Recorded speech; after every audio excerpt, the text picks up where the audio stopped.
dumating na nga ang isa sa binabayaran kong bills dito sa bahay. Kaya pagka uwi ko guys galing sa trabaho, pumunta agad ako sa convenience store para magbayad ng bills. At nang nasa convenience store na nga ako, nakita ko yung chocolate ice cream na si Doraemon.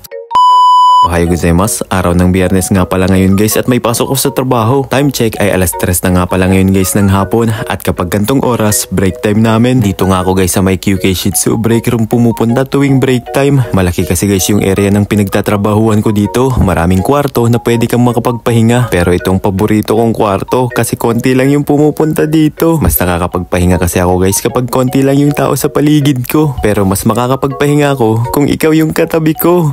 Tinignan ko nga rin pala guys yung isang comic book o mas kilala sa manga dito sa Japan. Pero binalik ko lang naman kasi hindi pa hinog. At sa mga nagtatanong nga pala guys kung ano daw yung ginagawa ko tuwing break time sa trabaho. Ang ginagawa ko lang naman dahil 30 minutes lang yung break time namin ay natutulog lang dito sa may upuan. Pinagdudugtong ko lang pala to tapos nilalagyan ko lang ng plastic para hindi madumihan. Mas buwelo nga ako dito kapag gantong oras kasi konti lang yung pumupunta dito. Tapos kapag gantong medyo mainit na guys ay binubuksan lang namin yung aircon dito kaya mas lalong mas masarap matulog. Mas sumasarap pa nga ang tulog ko kapag nakikita na kita sa panaginip ko.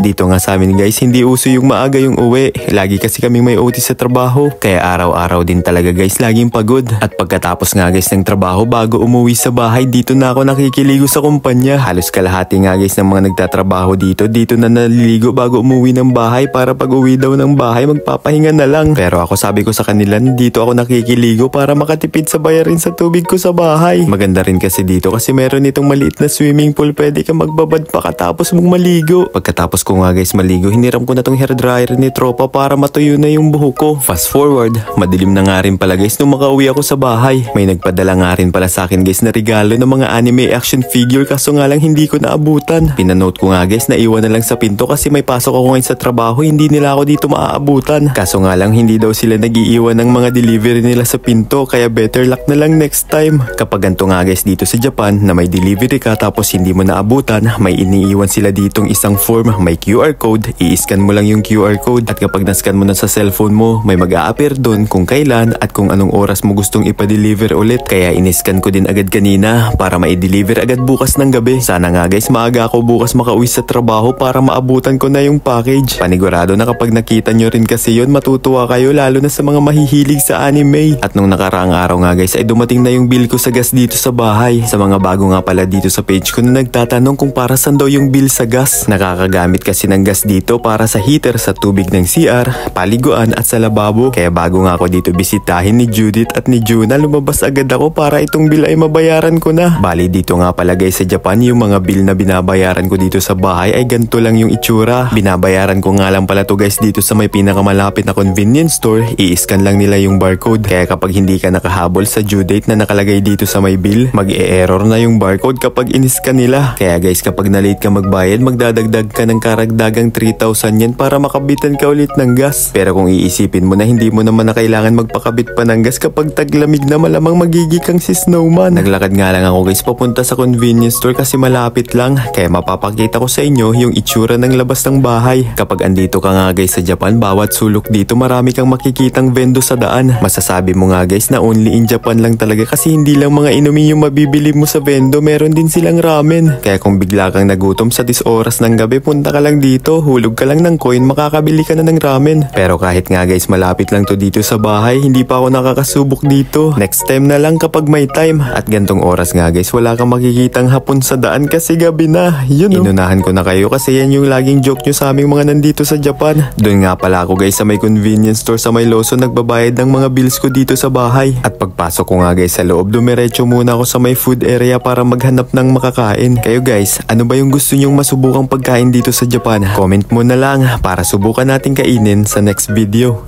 Dito nga ako guys napadpad sa may ice cream area. Ang dami nga guys pilian kaya ang hirap pumili. Ang lagi ko kasing kinakain dito itong mochi ice cream. Pero ngayong gabi, ang pinili ko ang chocolate ice cream na si Doraemon. Kaya pagkabayad ko, umuwi na din ako agad sa bahay para matikman na to.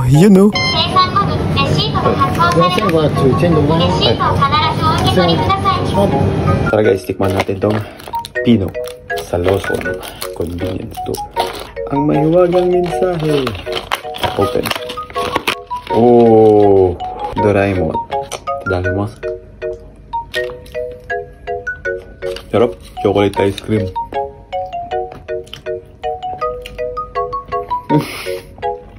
Meron pala nito.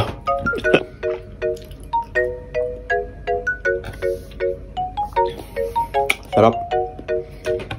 Yun lang, hanggang dito na lang. Huwag ka ulit mawawala bukas. Maraming salamat ulit sa iyong ilang minuto.